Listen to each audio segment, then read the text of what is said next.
Okay, last week I showed you I was making this foot peg, and I'm fixing to put some knurling on it. Wish I could get closer to it.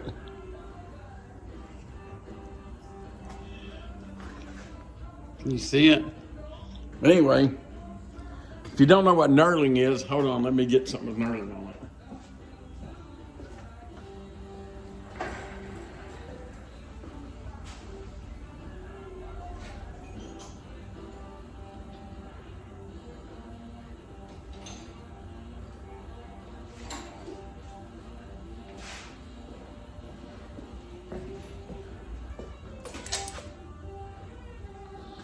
See this here?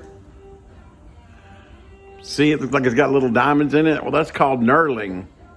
And so you can get a good grip on it. You won't slip. That is called knurling. And here is a knurling tool. See?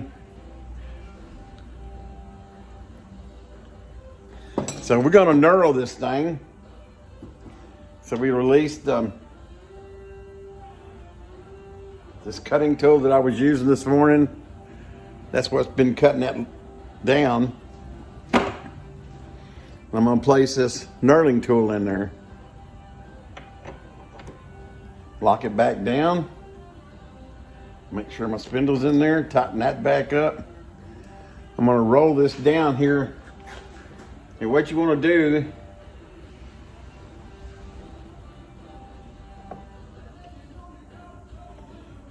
is you run your knurling tool up on that. See it?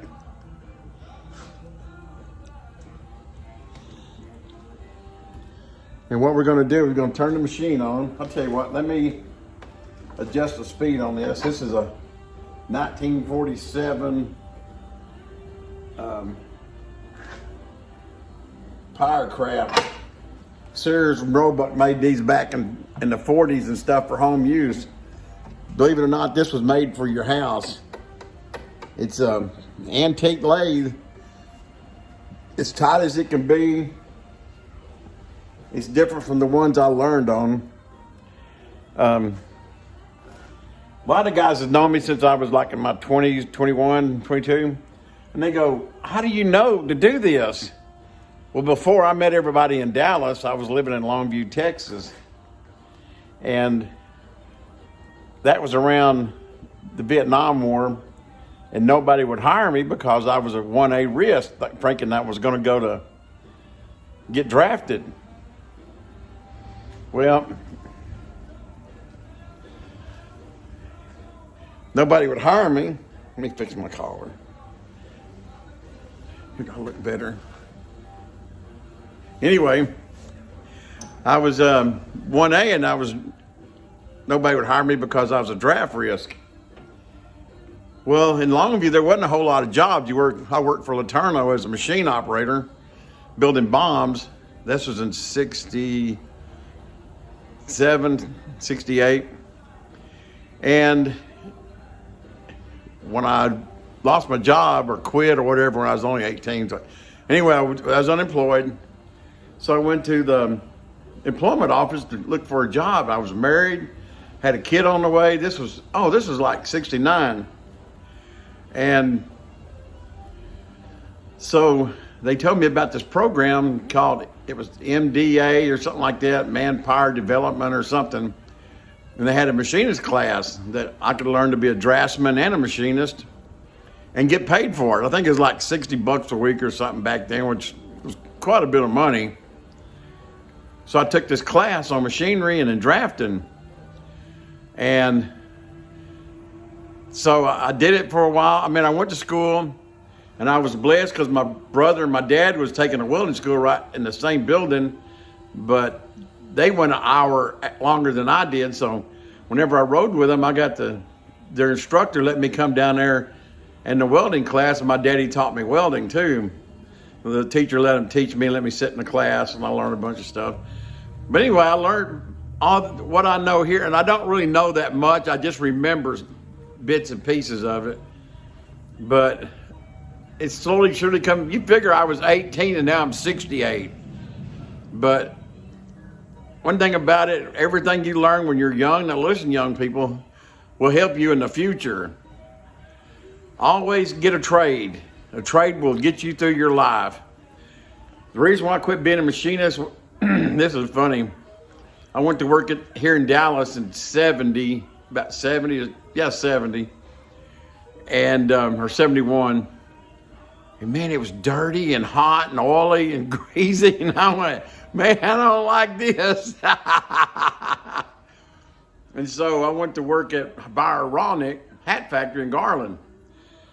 Since I had machinery in the background, I was like looking at sewing machines and gears and this and that. And then one day the boss came and said, hey, can you go help that electrician? He needs some help. I went, sure. So I went over and helped him run some 220, and that was in 72. Okay, that's right. And I found myself going to work after that for Clinton Murphy, K&M Electric back in 72. The same year I got in the club, I was prospecting, and I got in the electrical business. So I stayed in electrical up until probably 20 years ago. Then I started doing high-rise building engineering, like working on high-rise, taking care of buildings.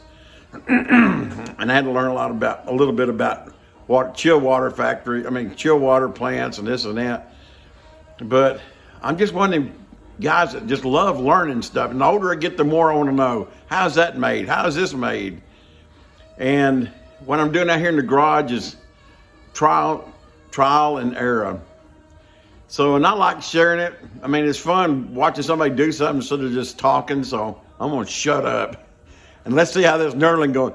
It's going to be a little bit different because it's on steel. Aluminum's real easy to knurl. To me it is anyway. Let me put this thing over here and see if it works better.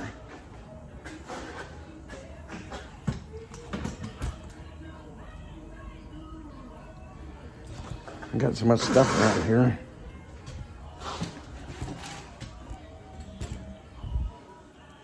Can you see that?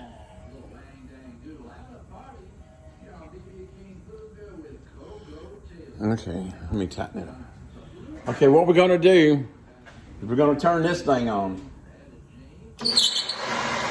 Oh, I went too fast. I went the wrong way on it. These belts adjust the speed on them. So where you position the belt is the speed. Most lathes has these arms up here you can adjust the speed, but this is old timey, so. So what I'm gonna do is I'm gonna run this in. And down here, see my hand? That's an automatic feed. When I turn that, it starts feeding the tool this way.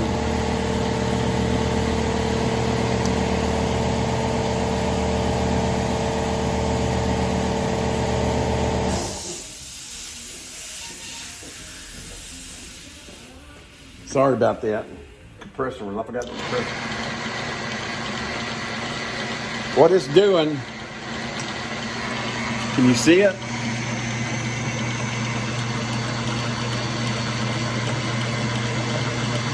It's cutting little diamonds in that metal.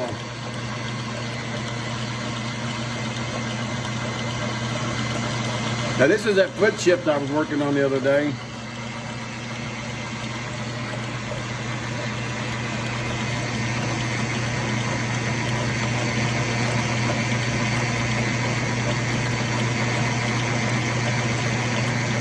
You really can't see it cut, but it's cutting little diamond shapes in there.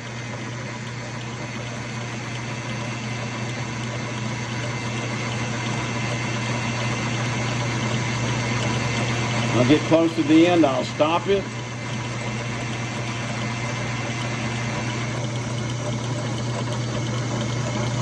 Edge it on up to the edge. Turn this off. Now what I got to do now is I want my feed to go back this way. In order to do that, I have to change this gear here, and it will put this in reverse. So I turn it on, I hit my main feed, it starts feeding it backwards. See it?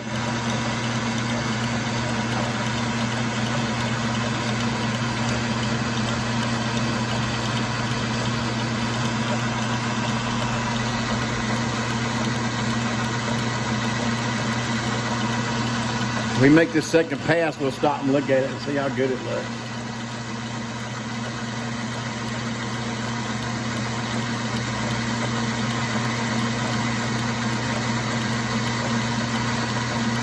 Most of this is just try and error because I can't remember a lot. Because of all the drugs I've done when I was younger.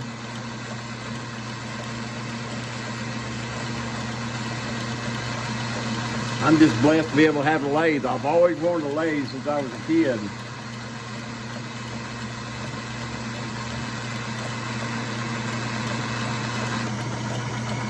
Let's see what it looks like. Look at that. Now that's some knurling right there. What do you think about that?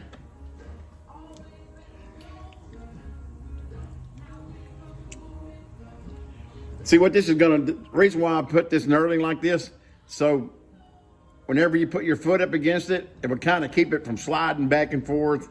Instead of using rubber, I use knurling because it keeps a grip on it. And what I'm gonna do is cut this off, and that foot peg's done.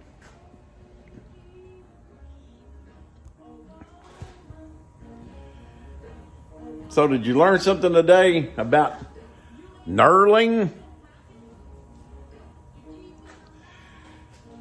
I'll make these, since we're not going to work and I'm sticking around the house, I'll be making these little short videos so you can watch them. And I want to pray for my club brothers or anybody that's got the virus.